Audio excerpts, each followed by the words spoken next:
December 11, 1944, Berlin, Reich Chancellery. The winter light over. Berlin is thin and gray when Adolf. Hitler stands alone at a tall window inside the Reich Chancellery. Snow clings to the bare trees along Wilhelmstrasse. The city is quiet in that uneasy way capitals become when history is about to turn.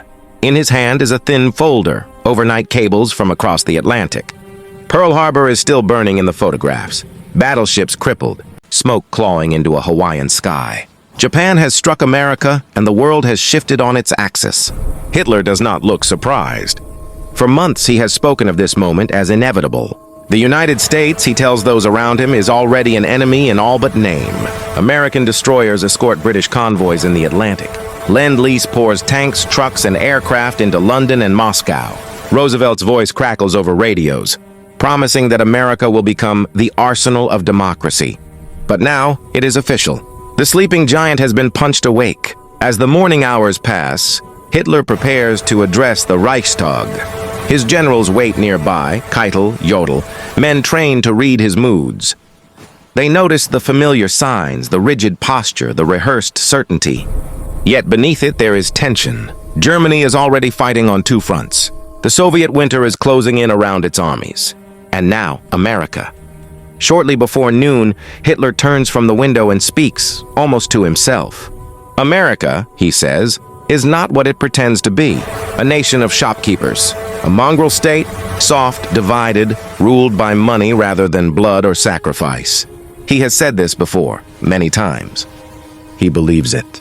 Or needs to. But the cables in that folder tell a more complicated story. They speak of industrial capacity unlike anything Europe has ever seen, of shipyards capable of launching a new vessel every few days, of factories that can be expanded, multiplied, retooled with staggering speed, of a population untouched by bombing, untouched by hunger, untouched by the exhaustion that already weighs on Germany. When Hitler steps before the Reichstag later that day and declares war on the United States, the words come easily. The applause is thunderous. Cameras flash. To the outside world, it looks like confidence, defiance even. Yet behind the performance lies a gamble of historic proportions. Because deep down, Hitler understands something dangerous. Germany's war is built on speed, on decisive blows, short campaigns. Enemies collapsing before their full strength can be brought to bear. America is the opposite of that. America does not fight wars quickly. It fights them forever. And as Berlin's streets darken that evening, as searchlights rake the sky for bombers that may or may not come, a question begins to take shape inside Hitler's mind. Quiet, unwelcome, impossible to silence. What happens if this enemy cannot be broken? Only outlasted? December 12, 1941. Berlin, Führer headquarters. The day after the declaration, Hitler summons his inner circle. The room smells of cigarette smoke and damp wool coats. Maps cover the walls. Russia stretching endlessly eastward. The Atlantic dotted with convoy routes like veins carrying lifeblood to Britain. Hitler speaks at length. He is animated now, pacing, gesturing sharply with his riding crop. America, he insists, is a paper giant, a nation obsessed with comfort. It has never known real sacrifice. Its people, he claims, will not endure losses the way Germans have learned to endure them. But the men listening know this is more than a briefing, it is reassurance. Perhaps for them, perhaps for himself. General Jodl notes the contradiction immediately. If America is weak, why mention its factories so often? Why return again and again to Detroit, Pittsburgh, and the shipyards along the East Coast?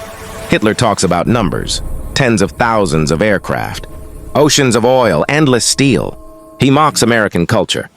Yet he studies American production with almost obsessive intensity. That afternoon, reports arrive from the Atlantic. U-boats are already engaging American shipping. The sea, Hitler believes, is where this war can still be decided. If Britain can be starved, if America's supplies can be sunk faster than they are built, the United States may lose its appetite for war. It is a familiar strategy. It worked once, almost in 1917. But the world has changed. Across the ocean, American factories are not slowing down. They are accelerating. Automobile plants prepare to stop making cars and start making tanks. Refrigerator factories will soon build machine guns. Men who have never worn uniforms begin drilling in town squares and schoolyards. The country is not fractured by the attack on Pearl Harbor, it is unified by it. Hitler does not see the rallies. He does not hear the speeches. He sees only statistics, and he believes statistics can be beaten by will. That evening, alone again, he studies a naval report estimating American shipbuilding capacity. The numbers are higher than expected, much higher. For the first time since the war began, time itself begins to feel like an enemy. Germany must win quickly, or not at all. And as winter deepens on the Eastern Front, and the Atlantic grows more dangerous by the day, the realization presses closer to the surface. This is no longer a war of conquest. It is becoming a war of endurance, a kind of war Adolf Hitler was never prepared to fight. January 3, 1942, Wolfschanze, East Prussia. Snow lies heavy over the pine forests of East Prussia, muffling sound, swallowing color. Beneath the trees, hidden bunkers of concrete and steel form the Wolfschanze, Hitler's eastern front headquarters. Here, far from Berlin's ceremonial halls, the war shows its true face. Inside the map room, the air is tense and stale. Red and blue pins mark positions along the Eastern Front. Many of the blue ones. German units have stopped moving. Hitler stands over the table, his finger tracing the line near Moscow. Operation Barbarossa was meant to end months ago. The Soviet Union was supposed to collapse before winter. Instead, German soldiers are freezing in foxholes. Engines refuse to start, and casualties mount daily. A report is read aloud, temperatures at minus 30 degrees Celsius. Frostbite cases rising. Ammunition brittle in the cold. Then another report follows, this one from the West. The United States has begun full wartime mobilization. Hitler's expression tightens. He interrupts with a question, sharp and specific. How long before American troops can reach Europe? The answer is cautious, months, perhaps more.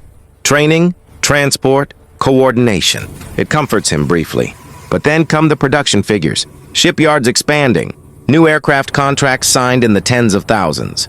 American steel output alone now rivals the combined output of Germany and its occupied territories. The numbers hang in the air, heavy and undeniable. Hitler reacts the way he often does when reality intrudes, by redefining it. America, he says, will choke on its own abundance. Too many machines, not enough discipline. Too much democracy, not enough obedience. He insists that only nations forged by hardship can survive long wars. Yet even as he speaks, the contradiction grows sharper. Germany is rationing. Coal is short. Rubber is precious. Oil is always a concern. Every loss matters. America has none of these problems. Late that night, after the generals have left, Hitler remains in the bunker. He dictates a private monologue to his secretary. Angry, defensive, revealing. America, he says, is a nation without history, without soul. It cannot sustain hatred long enough to fight a total war. But the words feel less like conviction and more like hope. Because somewhere beneath the concrete roof of the Wolfschanze, a truth is forming that no speech can erase. Germany is fighting against time, and America is fighting with it. April 26, 1944, Berlin, Reich Chancellery. Spring returns to Berlin, but it brings no relief. Air raid sirens now interrupt meetings with mechanical regularity. British bombers come at night. American bombers will soon follow by day. The war has begun to reach into the heart of the Reich. In a high-ceilinged conference room, Hitler listens as Albert Speer presents production figures. Speer speaks carefully, choosing his words. German industry, he explains, is being pushed to its limits. Output is rising, but only through improvisation, over time, and the stripping of resources from civilian life. Then Speer mentions America. New intelligence estimates suggest the United States will produce nearly 100,000 aircraft this year alone. Tanks, trucks, artillery, numbers so vast they sound exaggerated, almost absurd. Hitler scoffs. He always scoffs first. America, he says, builds quantity, not quality. German engineering is superior. One German tank is worth several American ones. One Luftwaffe pilot equals many enemy airmen. The room remains silent. No one openly disagrees, but no one looks reassured either. Outside these walls, the evidence is already visible. American aircraft have begun appearing in the skies over Western Europe. Their formations are tight, their numbers growing.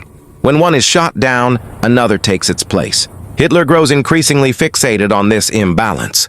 In private conversations, He complains not about American soldiers, but American factories. He talks about assembly lines as if they are weapons, about cranes and furnaces as if they are divisions. The Americans, he snaps during one briefing, can replace everything. It is not admiration. It is something closer to frustration, almost disbelief. In May, reports arrive from the Pacific. Japan has failed to deliver the decisive blow he expected. Instead of collapsing, American naval power is reorganizing, learning, adapting. The pattern is becoming impossible to ignore. Germany strikes hard, but each blow costs irreplaceable men and machines. America absorbs losses, then comes back stronger. Late one night, as bombs fall on the outskirts of Berlin, Hitler is heard muttering to an aide, not in anger, but in calculation.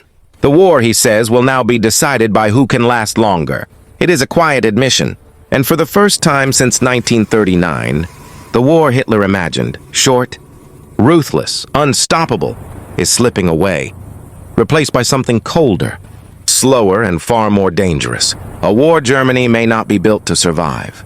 February 3, 1943, Wolfschanze, East Prussia. The silence in the briefing room is suffocating. Outside, the forest stands frozen and motionless. Inside, a single word hangs in the air: Stalingrad. The Sixth Army is gone. More than 200,000 German soldiers, dead, wounded, or captured. An entire force annihilated on the banks of the Volga. It is the worst military disaster in German history, and everyone in the room understands it. Hitler does not speak at first. When he finally does, his voice is lower than usual, controlled to the point of strain. He does not dwell on the suffering or the hunger or the cold. He speaks instead of betrayal, by fate, by generals, by circumstances that, in his mind, should have bent to his will. Then the conversation shifts west. American troops have landed in North Africa. Operation Torch has succeeded. U.S. forces, green, inexperienced, but well supplied, are now fighting alongside the British. Their equipment is abundant, their logistics astonishing. Hitler listens as reports describe endless columns of American trucks, portable airfields appearing almost overnight, fuel and ammunition flowing without interruption. This, he says sharply, tapping the table, is the real danger. Not the Red Army, not even the British Empire, America. Later that evening, away from the generals, Hitler speaks more openly. The defeat at Stalingrad has forced a realization he can no longer avoid. Germany cannot afford disasters. America can. A lost army for Germany is a wound that may never heal. For the United States, it would be a tragedy, followed by replacement. He rants about Roosevelt, about bankers, about a system that turns material into power without limit. But beneath the anger lies something new: recognition. The war is no longer about conquest. It is about survival against an enemy whose strength grows with time. And time now is clearly not on Germany's side. As the winter of 1943 drags on, Hitler begins to talk less about victory and more about holding on. About turning the war into a test of endurance. But endurance favors the nation that can lose and keep fighting. America can. Germany cannot. September 18, 1944. Führer headquarters, East Prussia. Autumn rain turns the forest roads to mud as new situation. Maps are unrolled inside the bunker. The lines have shifted again, and not in Germany's favor. In the west, American forces have broken out of Normandy, crossed France with shocking speed, and now stand at Germany's borders. Paris is lost. Belgium is gone. The Reich, once distant and untouchable, is suddenly within reach of enemy artillery. In the east, the Red Army surges forward with brutal momentum. Hitler looks older now. His hands shake more often. His posture has slumped. The speeches are shorter, angrier, less convincing, even to those who want to believe. Reports from the air war are relentless. American bombers arrive in daylight in formations so dense they darken the sky. They are escorted deep into German territory by long-range fighters, something Hitler once believed impossible. Factories burn, rail yards vanish, oil refineries are reduced to smoking ruins, and yet the bombers keep coming. One commander mentions American replacement rates. Lost aircraft are replaced within weeks. Crews are rotated, retrained, reinforced. There is always another wave. Hitler interrupts. Where do they get all of this? He demands. The answer is simple and devastating. They get it from home. America's homeland is untouched. Its cities glow at night. Its railways run without fear. Its factories operate around the clock. The war does not interrupt American life, it reorganizes it. Hitler rants about decadence, about materialism, about a society that fights with machines instead of spirit. But the words ring hollow now, because machines are winning. Late that month, after another briefing, Hitler confides to a close aide what he would never say in public. The Americans, he admits, have mastered something Germany never could: industrial war without exhaustion. They can fight for years. Germany is running out of men, running out of fuel, running out of time. The war has become exactly what he feared in 1941, not a clash of armies, but a contest of endurance. And Germany is losing. January 16, 1944, Berlin, Führerbunker. Berlin is freezing. Above ground, the city is a shattered landscape of rubble and ash. Below it, deep beneath the Reich Chancellery garden, Adolf Hitler lives in a concrete tomb. The Führer bunker smells of damp walls, stale air, and despair. The maps on the wall have shrunk. Germany itself has shrunk. American armies are pushing east through the Ardennes aftermath, crossing the Rhine. Soviet forces are driving west with terrifying speed. The Reich is being crushed from both sides. Hitler studies the situation with hollow eyes. His left hand trembles uncontrollably now. His movements are slow, mechanical. The certainty that once radiated from him has evaporated. During a briefing, someone mentions American supply lines. The phrase triggers a bitter laugh. Supply lines, Hitler says, no longer matter when the enemy is the supply line. The Americans bring their world with them: fuel, food, ammunition, hospitals, replacement soldiers. Their divisions never starve. They never stop. He speaks openly now, too openly. America, he admits, has resources beyond imagination. Its strength does not lie in individual brilliance, but in continuity. When one unit is destroyed, another takes its place. When one general fails, another learns. The war Germany fights consumes itself. The war America fights renews itself. At night, Allied bombers pass overhead, their engines a distant, constant hum. Hitler lies awake listening. Each sound reminds him of factories far away, still running, still producing, still feeding the war machine closing in around him. This is no longer a war to be won. It is a war to be endured until the end. And America, he finally understands, was never going to stop, not for losses, not for cost, not for time. America could fight forever. Germany could not.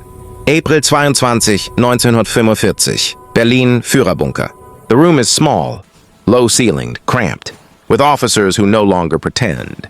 This war can be saved. Outside the bunker, Soviet artillery pounds Berlin day and night. Entire districts have vanished into smoke. The sound of explosions is so constant, it no longer startles anyone. It simply exists, like breathing.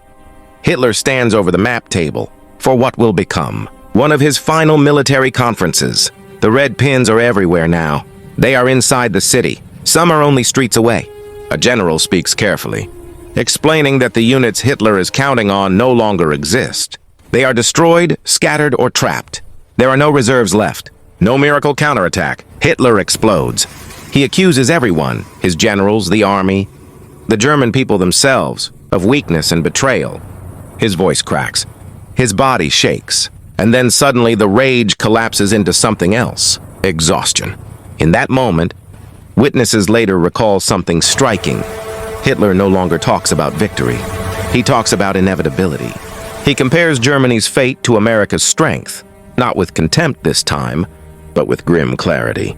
The Americans, he says, could absorb defeats that would destroy any European power. They crossed oceans, built armies from nothing, and never slowed down. They were not fighting for land. They were fighting with time on their side. Germany had gambled on speed, shock, and fear. America answered with factories, logistics, and patience. A war of months had become a war of years, and Germany had bled itself dry trying to keep up.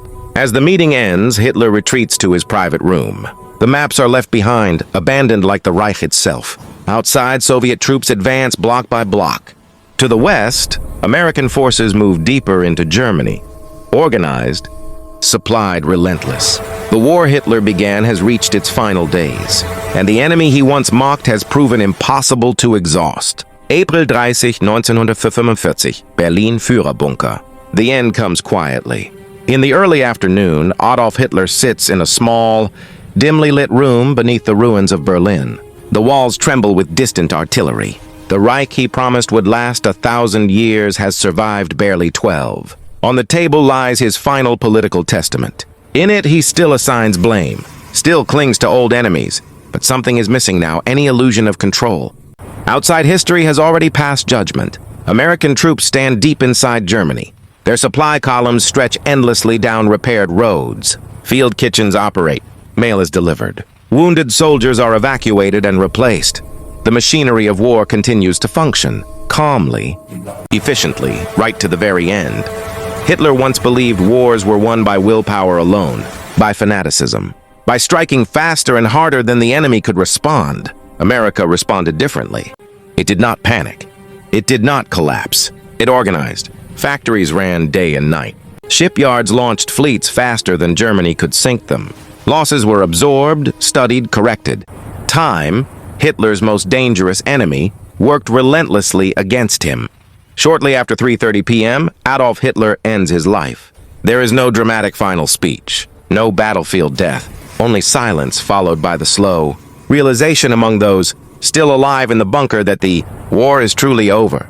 Days later, Germany surrenders, and in the aftermath, historians would return again and again to the same conclusion. The moment Hitler declared war on the United States, the outcome was sealed, not immediately, not spectacularly, but inevitably, because he had chosen to fight a nation whose greatest weapon was not a tank or a bomb, but endurance. America did not need to win quickly. It only needed to keep going, and it did.